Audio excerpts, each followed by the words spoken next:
I think there are two big changes. The first is obviously it's shorter, so we're going from 8 days to 5 days, and we did that to try to make it more concentrated so that people didn't have to be away for so long. Our big challenge there was, can we do everything we need to do in 5 days, because it normally takes us 8 days. And more or less we managed that. We've got an award show every night, for instance, and we've made the content the way we want it, so we've managed that. And then I think the other big change is the change to the entries system, and we've got rid of a lot of lions and rid of a lot of subcategories, and that has meant that our entry numbers have gone down a lot, which is what the industry was asking us to do. And what about some of the players? We hear a lot about the consulting firms. I mean, they've been here, we can see them lined up and their yachts lined up, but what's the mix in terms of the media side, in terms of the agencies, and also the role of the consulting firms? Yeah, well, in terms of the delegates, I mean, it's dominated by agencies, and definitely the entries are dominated by agencies. So it's a little bit of a misnomer to say that the consultancies are taking over all of that. They're taking over some very visible physical spaces, and that's obviously their strategy.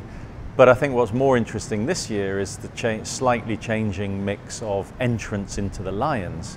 So we've got entrants from clients increasing by 84%. That was on a 65% increase last year. We've got entries from consultancies up 30%, entries from media owners up 56%.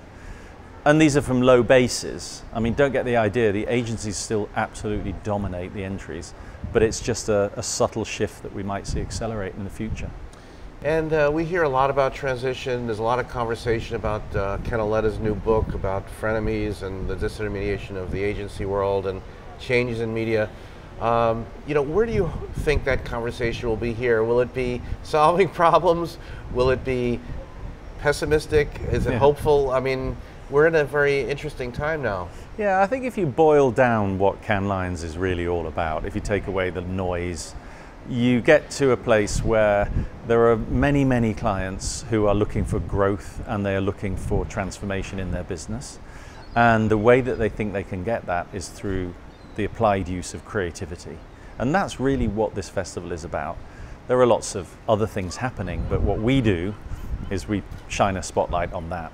And I think the conversation this year, probably more than ever, will be how is creativity changing in that context and where is it coming from? Because it can come from lots of different places, from different partners, and what does it really mean? So for instance, one of the things we did was we launched the e-commerce Lions. Creativity in e-commerce. You know, this is a very interesting, quite a new concept, but it is actually the future of marketing. So I think those are the conversations.